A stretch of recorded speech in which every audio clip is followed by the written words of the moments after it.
Hi, everyone. Welcome to Iowa Ideas in Depth Week. This is the fourth day of our college and college learning themed week and college and career learning. And we're talking today specifically about teaching college and career learning and some of the changes that are happening there, the evolution and what the landscape is like. So I just want to start the conversation today by thanking our sponsor, which is sorry, my computer's which is ITC Midwest. Sorry about that. So thanks for sponsoring this. And I'm just going to kick it off by having our panelists just go around and kind of introduce themselves a little bit and say a little bit about what they know on this topic.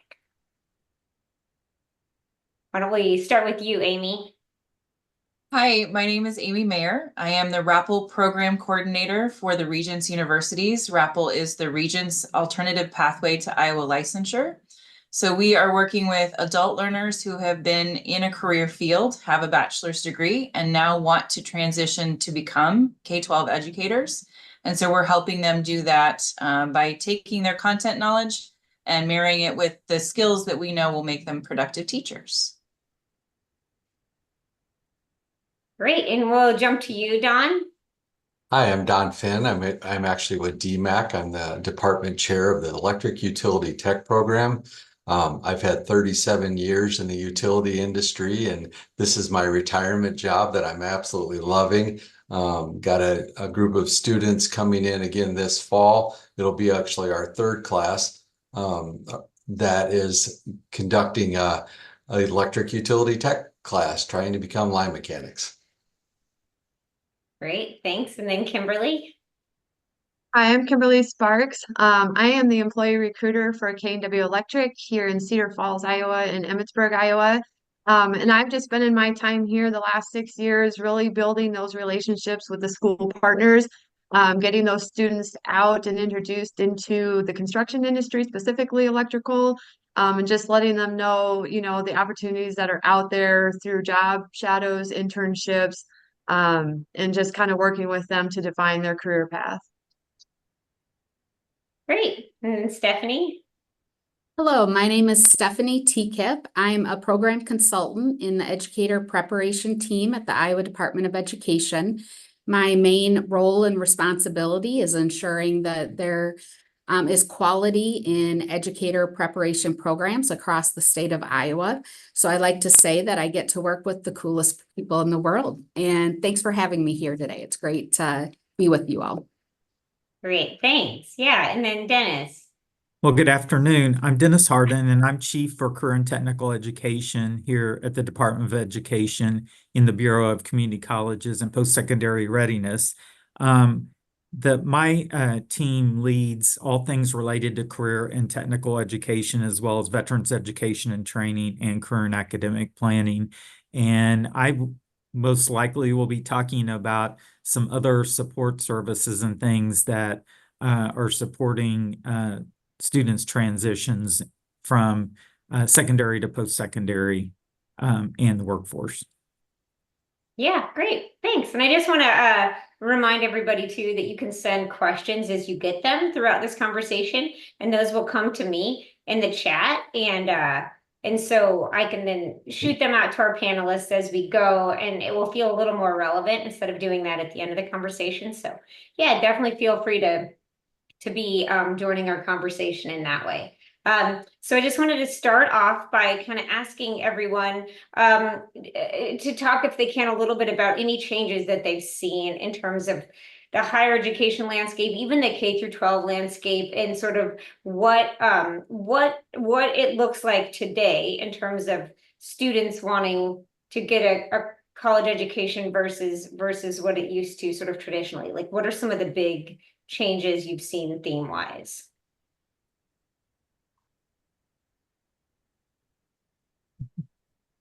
Anybody? I'll start us off with, there are a lot of little changes that I see happening across higher education institutions. And a lot of that is driven by student preference as well as workforce needs and preferences. So in educator prep, it's a good example that we typically tend to follow what's happening in the K-12s because we're preparing students for the K-12. A great example of that would be the science of reading that's happening across this. It's happening across the state in terms of a lot of the K-12s are getting trained in letters training right now, and we're moving the higher education ed prep programs into that space to best prepare students for what they'll face out in the workforce. And then another thing, a lot of institutions have been preparing for the enrollment cliff. Some choose not to believe in that concept, but quite a few do, and have been working on it for 10 years. And the enrollment cliff is basically around the year 2025, the college ready population, so those graduating from high school, will hit a peak and start declining for approximately about 10 years. So I would say institutions of higher education know and understand they need to be competitive to attract students to their institution. And the work doesn't stop there. We also need to retain students. So a lot of work is happening in that space. Yeah. My quick question on the enrollment cliff, while we're there, my understanding is that maybe those demographic changes aren't going to hit Iowa as hard, but it's going to hit sort of the Midwest and many of the states surrounding us, which obviously could have an impact on our colleges and universities. Absolutely. And like I said at the beginning, some don't necessarily believe in it. However, I see a lot of institutions preparing for it for the in case. And most institutions in Iowa, definitely we get a lot of the Iowa grads, but it's not just Iowa grads that attend Iowa institutions. We pull from international regions as well as a lot of other states. And so I believe we're going to see not as large of an impact as others, but we're going to see it. But we'll see. We'll see how it plays out starting about 2026.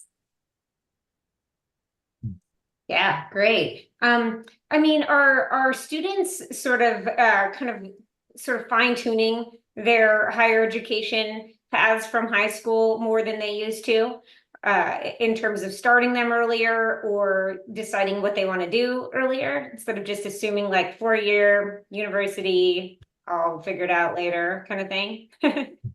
Yeah, I would say one of the things that's been going on since 2016 is the student focus around individual career and academic planning.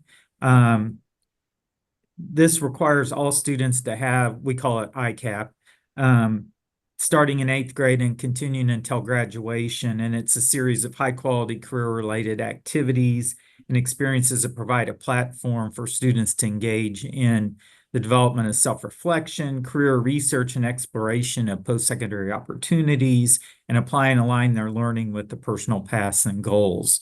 So it's really giving students the opportunity to explore and see what's out there. Districts are also expected to have a district career and academic plan, or DCAP, which also establishes a plan of how they will work with students to develop their ICAPs and to develop their experiences and such, so that they're better prepared to make those decisions leading up to high school graduation and transitioning into post-secondary education. Yeah, I mean, it sounds like you're saying that like education at the K through 12 level is changing quite a bit too, you know, in terms of getting these students ready to go to college or to decide where and how they want to go to college. Is that right? That's correct. You know, I would add on that too, since 2015, we've seen a tremendous growth at DMAC from high school students taking DMAC courses. You know, in 2016, I was going to say, 2015, we were at only 8,800 students. And as of 2023, we were at 13,000 students. So that is increasing tremendously. Students completing a lot of those gen ed courses in high school and coming really prepared when they get here. Mm-hmm. And we have concurrent enrollment is huge here in Iowa specifically. And one of the things that we have available to students, and this is on the career tech side, is we have across the state, we have what we call regional centers There, with 30 regional centers that provide career academy programs for students. These regional centers are operated by community colleges, and then students come to that location for perhaps like half a day to primarily focus around a career tech opportunity, like if they want to be an auto technician or maybe in healthcare or something like that. So it's an opportunity, and the students earn concurrent credit for that kind of work. So we had 245 career academy programs, and over almost 7,000 students last year participated in these regional centers.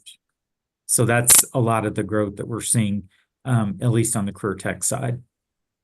Yeah. I think, Go ahead, Amy, I was gonna sorry. say, yeah, no, I think the evolution of those programs really gives high school students advantages to explore career paths earlier than they would have previously, and to do that in a way that leverages the relationships that their school district may have with community colleges. It gets them a step ahead then if they do decide to step into a four-year college program. I know in the education world, we have folks or students who are coming to us that already have an associate's degree and are stepping directly into a college of education, and that further ahead in their progress towards their bachelor's degree. And so that kind of has helped us start to need to adjust to anticipating the number of students that we would have jump right to that point, rather than walking in the door and starting at that first level. Yeah, and from an education perspective, just for folks who may not know, when a student takes a concurrent enrollment course, are they just mixed in with the rest of the community college students, the traditional aged community college students, or are they in like just classes for only high school students taking college courses? Do you know I what would I mean? believe it's a combination of both. Many of the concurrent enrollment courses are offered at their home high school, and other opportunities they would go to the community college to do that. Right. I guess I'm wondering from the community college instructor perspective, if they've had to change anything that they do to sort of cater to younger students, to more high school age students versus college age students, or do they offer just the same content regardless? Yes, same content regardless, but I think the thing is the majority of it is being done at the high schools. From my perspective, it's right at the high school. The high school instructors are obviously, working with the community college to complete the curriculum. Right. Yeah. Yeah. And I wonder if anybody can talk at all about whether the high school instructors who are taking on those concurrent enrollment courses have had to change what they do in any way, or learn new skills to be able to teach new skills and new things.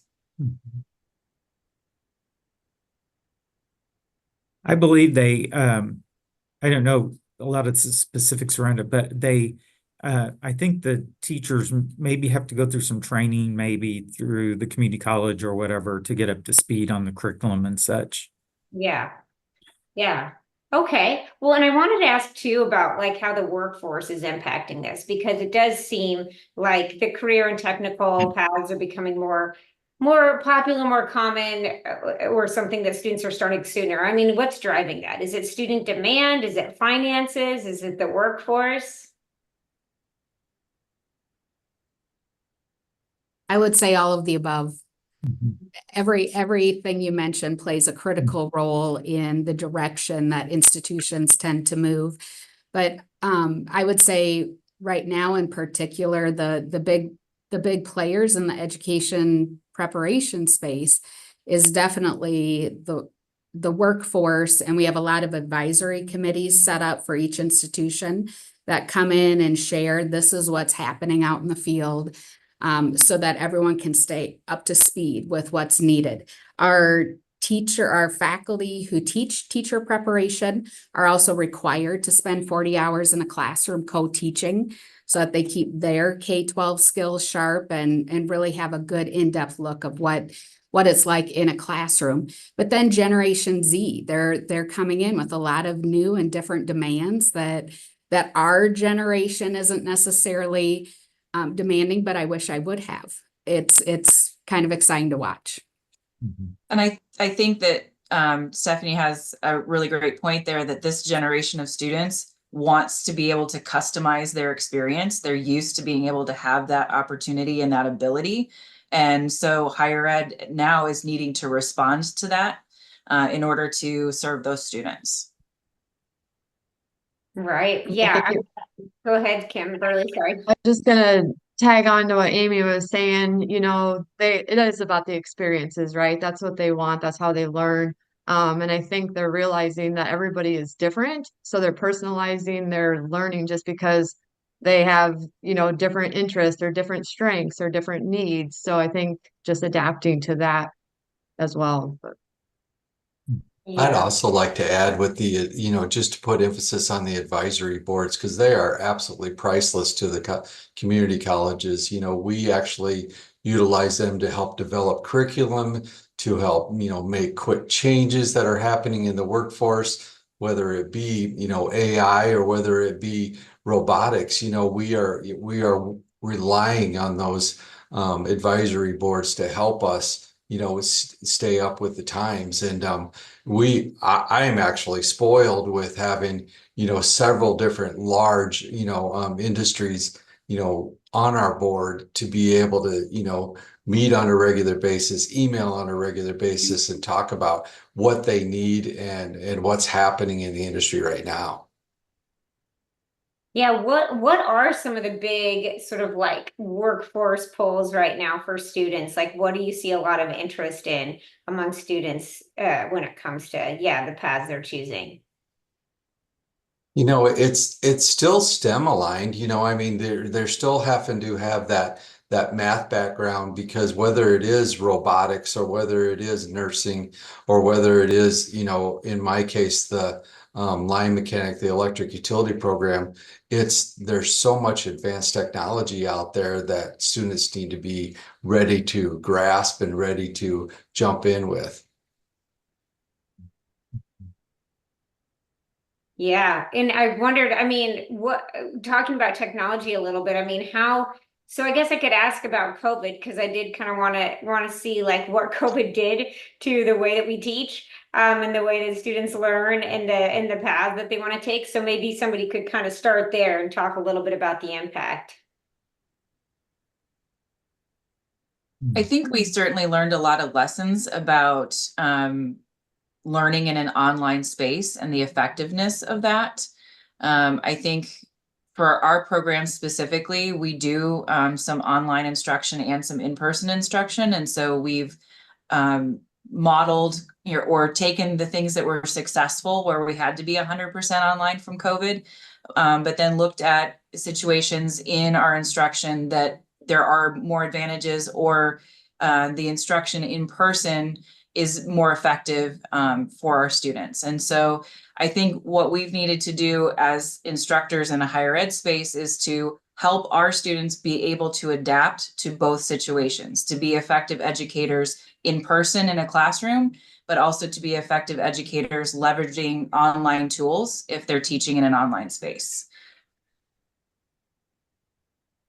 And I think that's when the competency-based education really came about, and I mean, really evolved, where students actually are able to complete something and showing that they have that competency by passing a test or passing a project that they've completed, on their own, not necessarily in the classroom setting. And I think COVID actually helped that evolve more to where students are saying, hey, I can even get through this quicker if I have these competencies and I understand them. So a great advantage if a student wants to finish something sooner, if they already possess the competency, that they can go ahead and test out and get through the program quicker.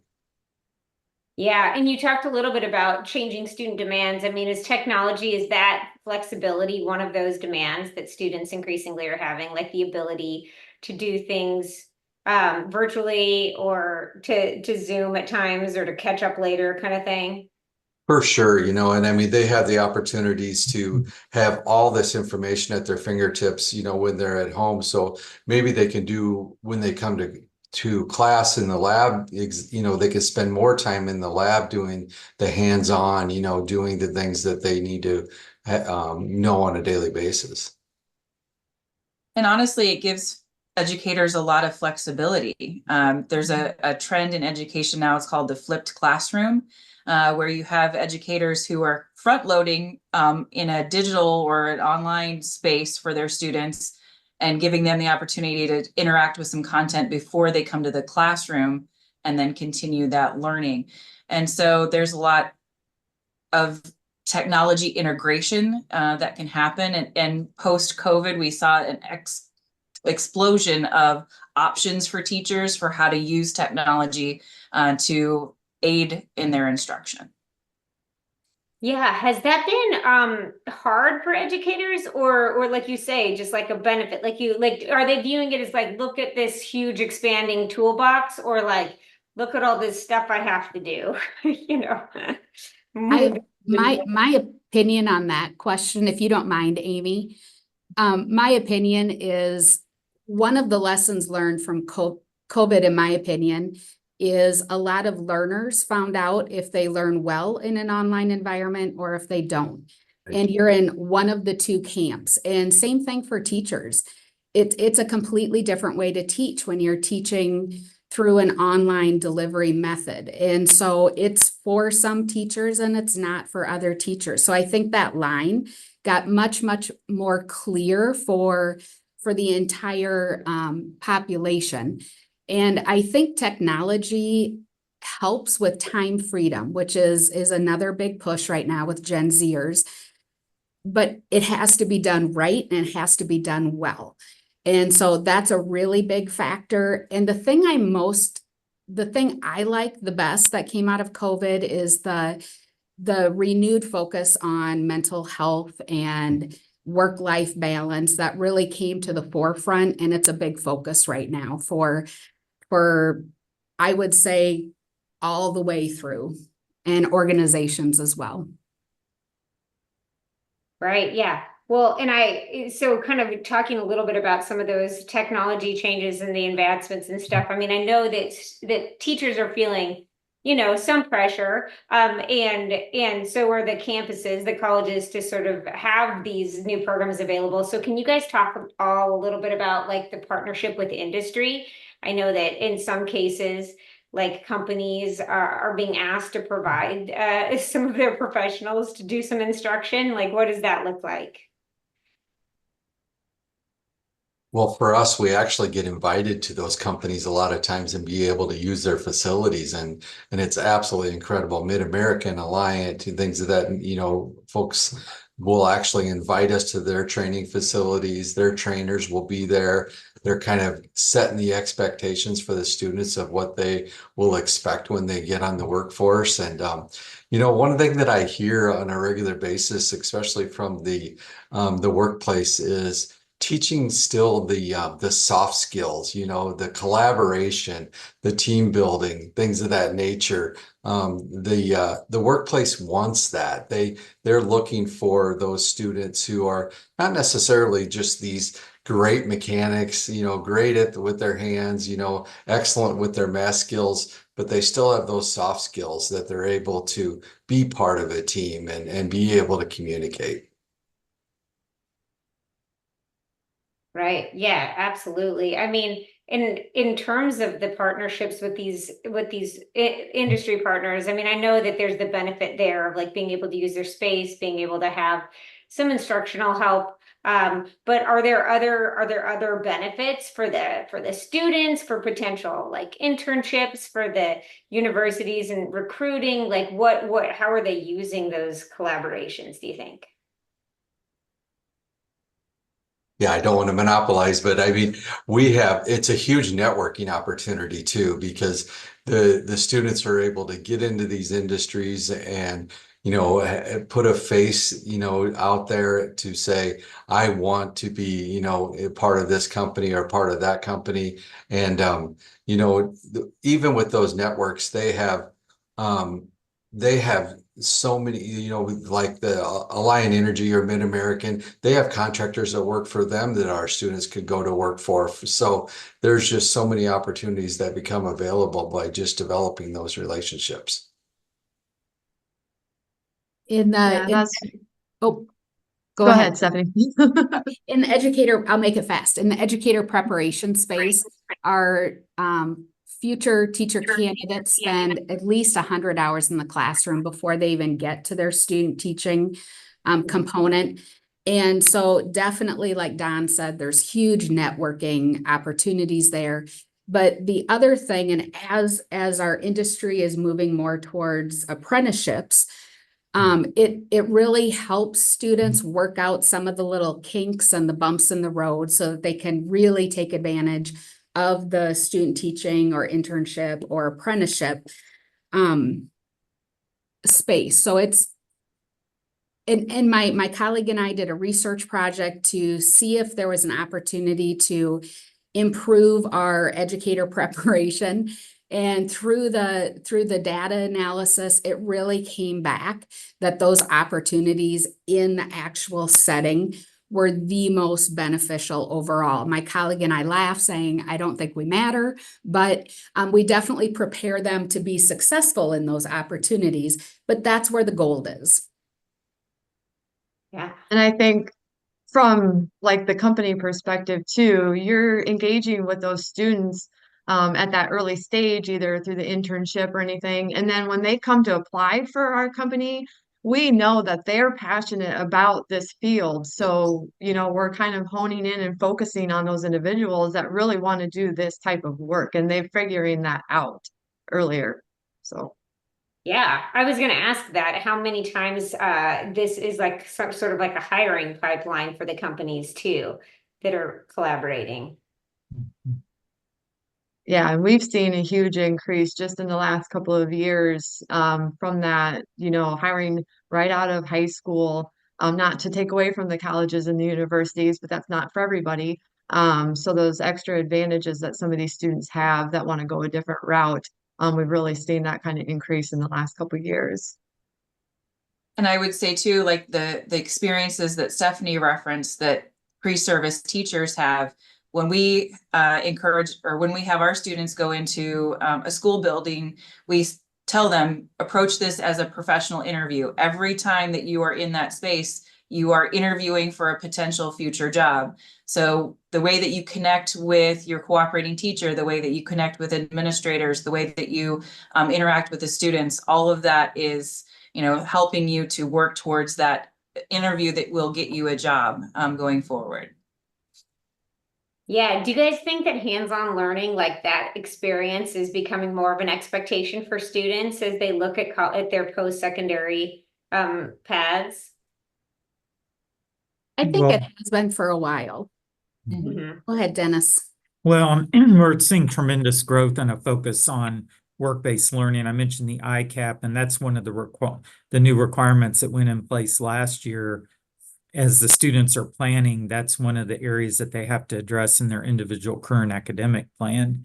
In addition, during the last legislative session, the definition for work-based learning was tightened down to include more sustained interactions with business and industry through internships, apprenticeships, and those sorts of things, with the other things like job shadows. They're all important, but those are more career-connected learning types of things early on, with the more focused, sustained interactions happening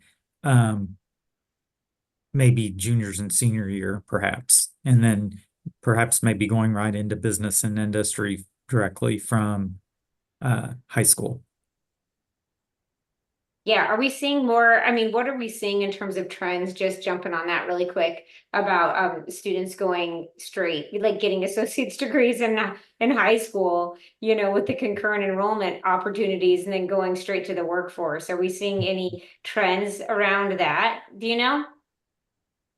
I don't have any specific data around that. At my fingertips, it would be something that we could certainly take a look at and see what we come up with. I know we do, like, for our federal Carl Perkins funds that we receive from the federal government.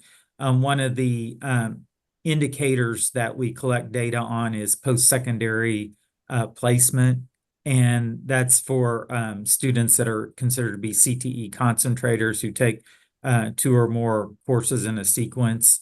And we look at whether they go directly to the workforce or they go into post-secondary education and training.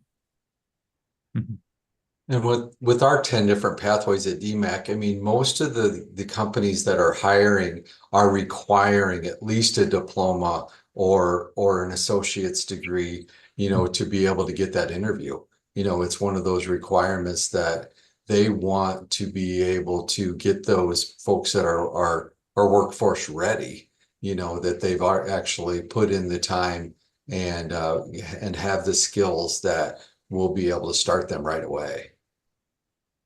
Yeah. Well, and so traditionally, like a lot of that that hands-on learning in current technical education stuff has come through community colleges. Are we seeing any change in that becoming something that the universities in private and public are looking at offering? I know that like UNI, you know, has recently like launched a collaboration with community colleges to do that. But yeah, do you think that's a trend that we're looking at? I'm not sure if I'd call it a trend yet, but the trend that I've definitely noticed in the last, I'd say even the last 2 years, is the collaboration across agencies, between community colleges, universities, the PK-12s, the business sector. The collaboration has just skyrocketed.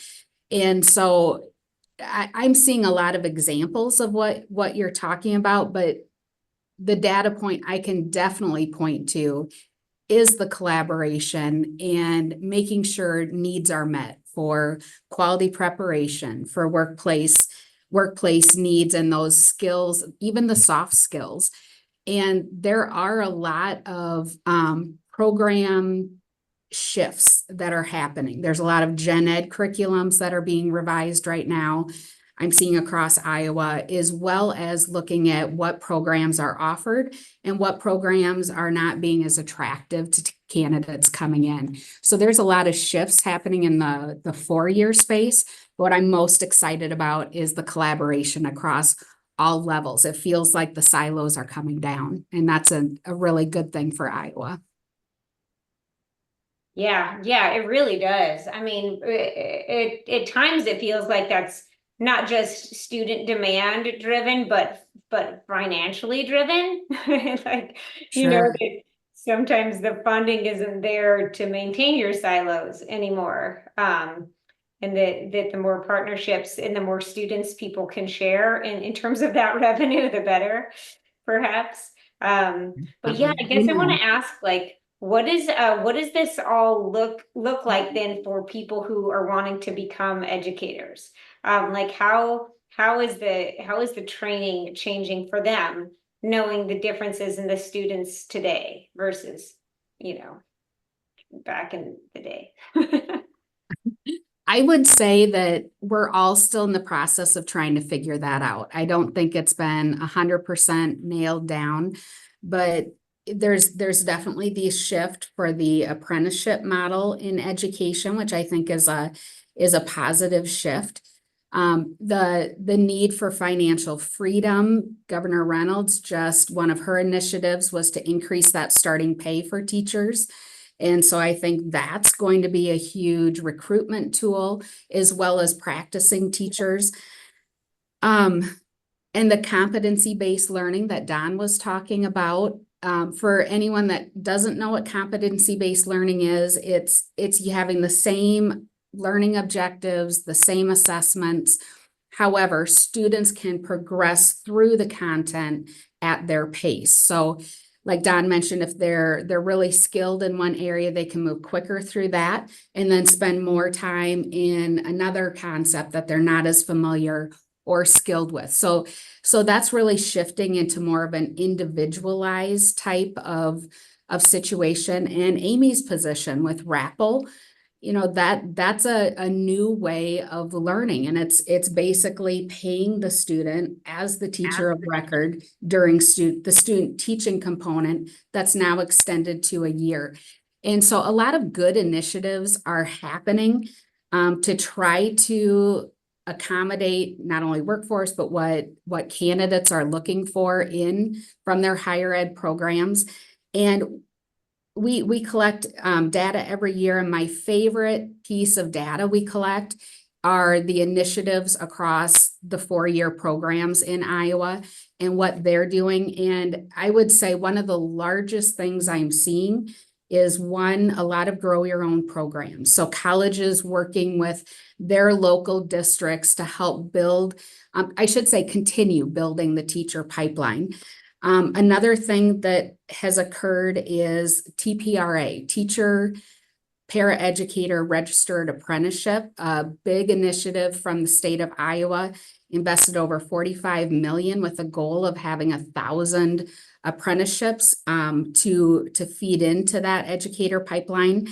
And it's going incredibly well. It's not complete yet, but we're on track to hit the goal. Right now we have 518 in the teacher pathway. And just to explain it a little bit, it's taking paraeducators and giving them an opportunity to become a classroom teacher. And the other side of it is allowing high school students to earn a paraeducator certificate. So as we're moving paraeducators out from their role into a teacher of record position, we're giving high school students an opportunity to fill those paraeducator roles that will become open. And so I would answer that question that a lot of initiatives are happening. And I'm really excited to look at the end result, the success, the retainment in the field. And that's one thing that I love talking about Amy with for her RAPL program, and I'll let her share that, but they have phenomenal retention in the field using their model. So I think that's the key, is looking at what's been successful and figuring out a way to duplicate that and expand it outward. Yeah, our program kind of jumps off from a point of we want to help somebody and leverage their experience and their knowledge, but then help them understand how to take that and become a quality educator. So how do you help a student in a K-12 space understand and learn your content while bringing your experience and your examples to the table? And so we really want to make sure that as we're working somebody through that process, they are feeling confident about stepping into this new career path and wanting to invest a long future in the education field. And so RAPL's been around for about 15 years.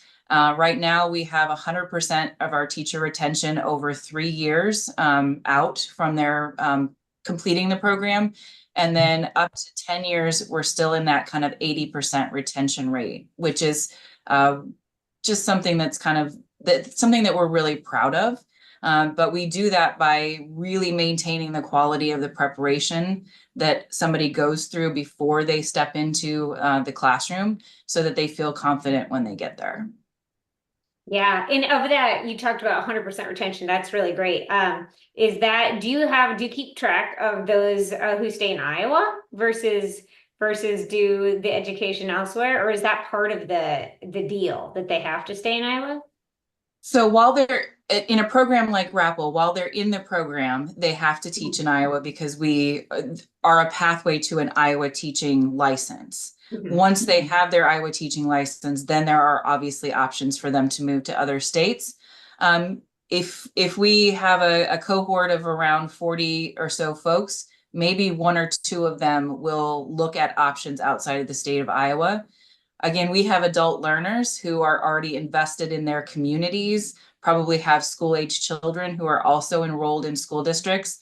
And so they come to us looking to also be of service to their school district and the community that they already live in. So most of them are looking to stay in Iowa. Yeah, that's what I assumed. I just wanted to confirm that.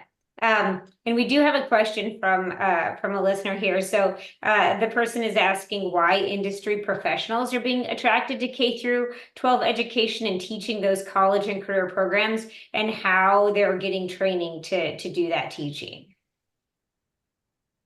So for my training, obviously, I was able to use my experience of being in the industry many years and, give a lot of real world insights to the students in regards to what they're going to face when they get on the job site, and then also providing network opportunities from the network that I established over the years. But I think my biggest thing was, is having just great mentors at the community college level that were helping me on a regular basis, working with the software, working with the different elements of being actually a teacher and taking care of all the paperwork that goes along with it. And also, just being able to set in and do a lot of job shadowing with other teachers, how they're, relating to the students, how they're getting more engagement with the students. And that was really helpful. I mean, it's amazing the amount of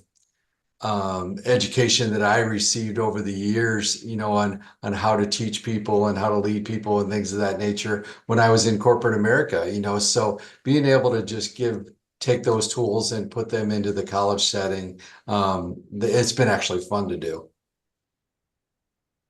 Yeah, something that kind of popped into my head as you were speaking and thinking more about this question, and I'm not sure, so that's why I'm asking it. But I had heard for some period of time that maybe students were coming out of college not prepared, according to like the employers, like feeling like we want people to be able to do this or that, or to be more like this or that. And maybe, I mean, does this give them more of a hand in preparing the students to be what they want, post? Oh, I truly, I think that's everything, in regards to, I have, people in the industry that are saying, this is what we need.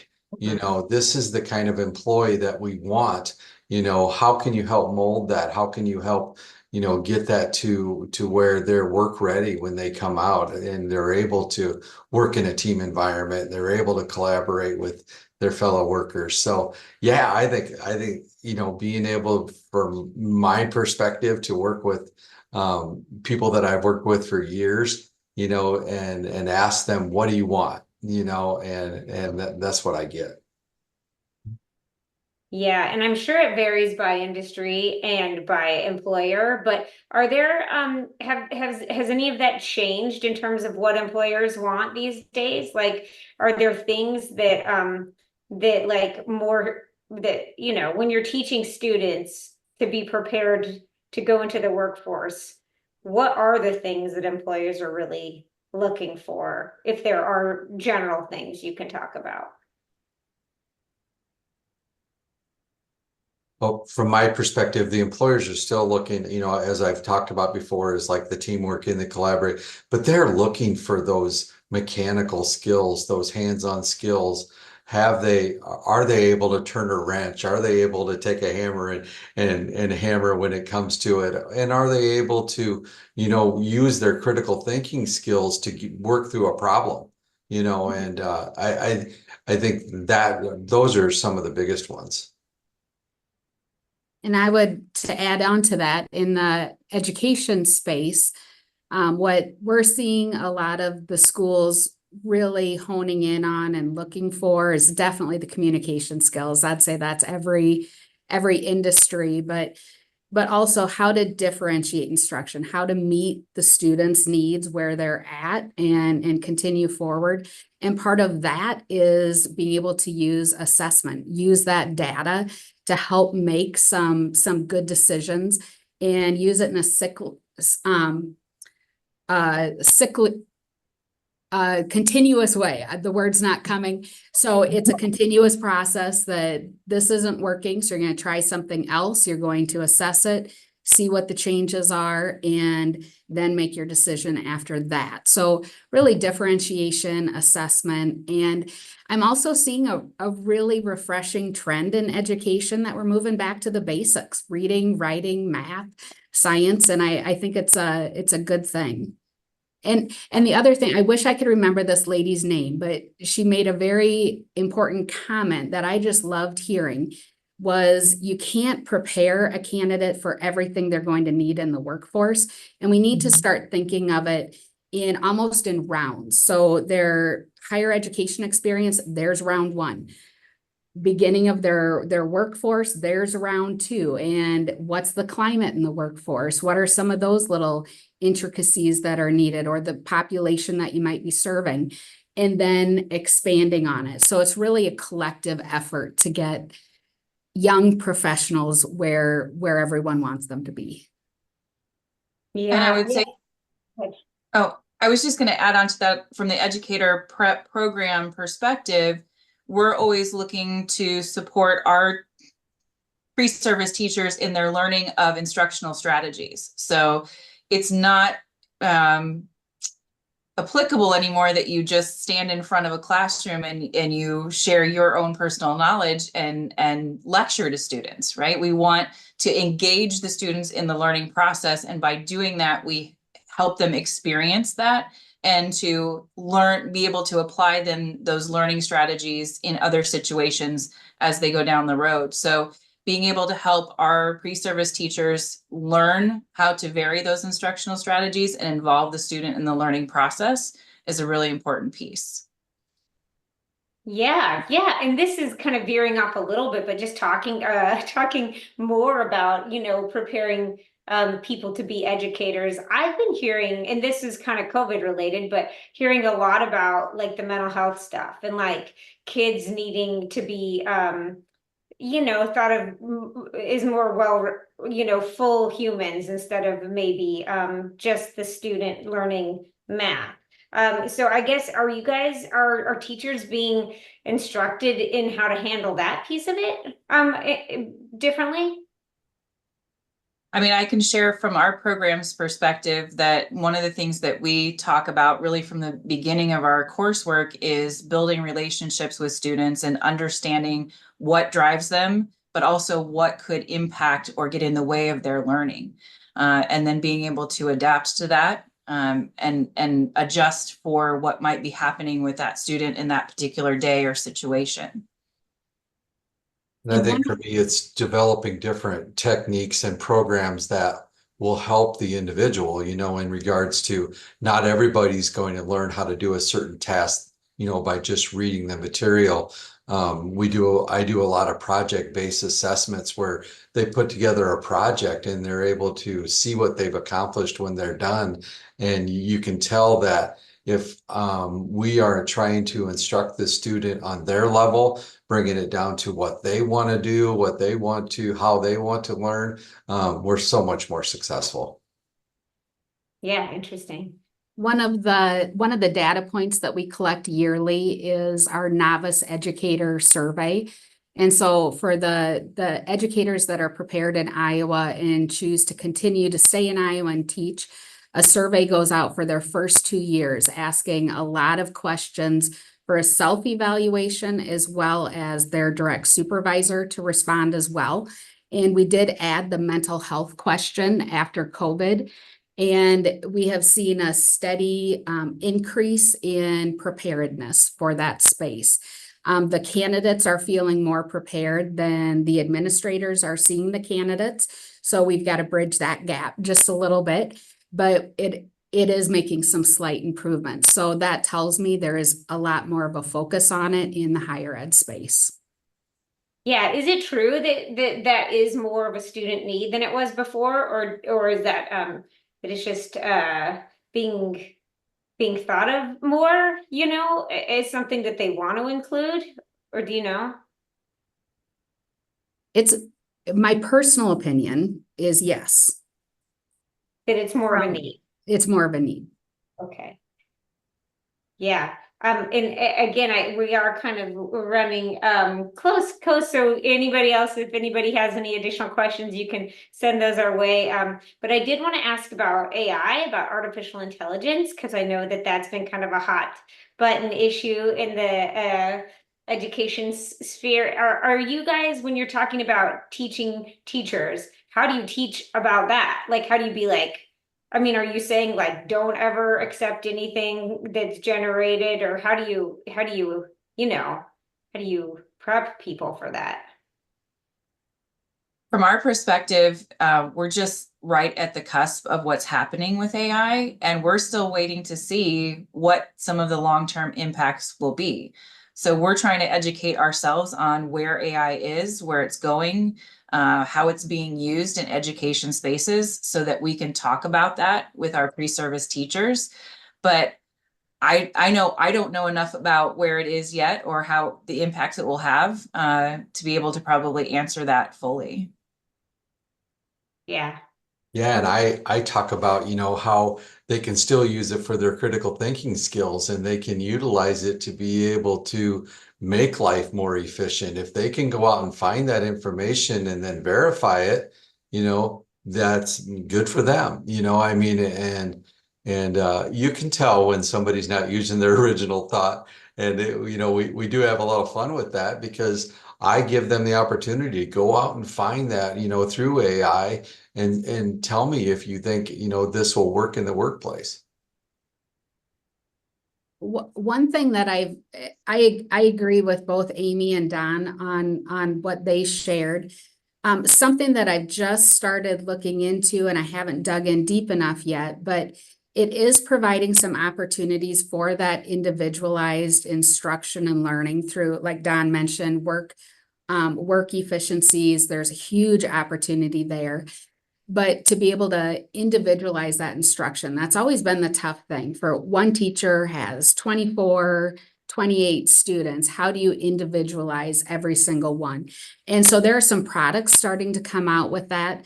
Of course, there's a lot of copyright, plagiarism issues that everyone in the education space is trying to figure out right now. But there are some exciting things coming out of it. And it's like every technology tool that comes out, but we have to figure out how to use it as a tool, not a replacement of things, but how can we enhance, how can we improve all around, because it's here and it's not going anywhere. So we definitely need to figure it out.